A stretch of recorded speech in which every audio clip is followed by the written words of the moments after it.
नरेंद्र अवस्थी, प्रधानमंत्री नरेंद्र मोदी का जब इतिहास लिखा जाएगा और यदि उनके कार्यकाल की निर्मम मीमांसा की गई तो अमेरिका के राष्ट्रपति डोनाल्ड ट्रंप के यस मैन के तौर पर उन्हें याद किया जाएगा। भारतीय देश विशुद्ध देसी अंदाज में कहें तो क्या अमेरिका के पिछलग्गू के तौर पर उन्हें याद किया जाएगा।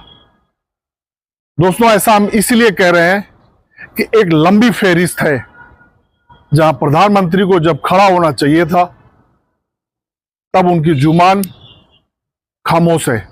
ऐसा लगता है कि किसी ने उनकी जुबान सिल दी है।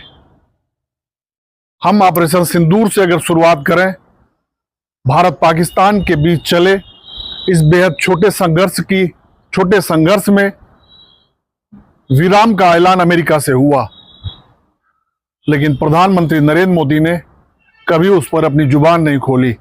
भारत के इतिहास में ऐसा कभी नहीं हुआ था। अमेरिका के साथ हाल में हुई ट्रेड डील में यह कहा जा रहा है कि प्रधानमंत्री नरेंद्र मोदी ने भारत के कृषि सेक्टर और डेयरी को अमेरिका के सामने सरेंडर कर दिया है। धीरे धीरे उसकी बारीकियां भी निकल के आ रही हैं कि किस तरीके से एग्रीकल्चर सेक्टर को खोल दिया गया है। कहा जा रहा है कि इसके बाद भारत के किसानों की तबाही की इबारत लिख दी गई है।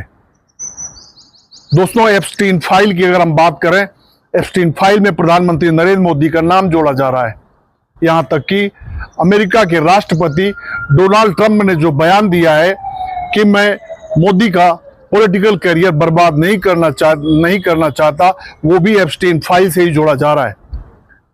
लेकिन प्रधानमंत्री नरेंद्र मोदी की जुबान से आज तक इसको लेकर एक शब्द नहीं निकला।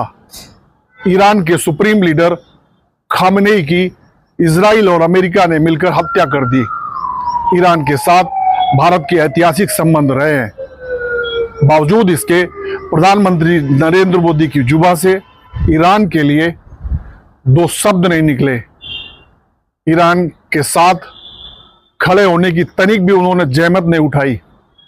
दोस्तों, सवाल इस बात का है कि क्या विश्व गुरु की फर्जी छवि गढ़ने के लिए अमेरिका के राष्ट्रपति के साथ तस्वीरें खिंचवाना प्रधानमंत्री नरेंद्र मोदी के लिए जरूरी था, जिसकी तड़प उनके अंदर हमेशा दिखती थी। क्या अब वो तड़प भी गायब हो गई है? प्रधानमंत्री नरेंद्र मोदी जहां जहां ट्रंप जाते हैं वहां से दूरी बनाए हुए हैं। दोस्तों, ये सवाल तो है, इसके जवाब इतिहास जरूर ढूंढेगा।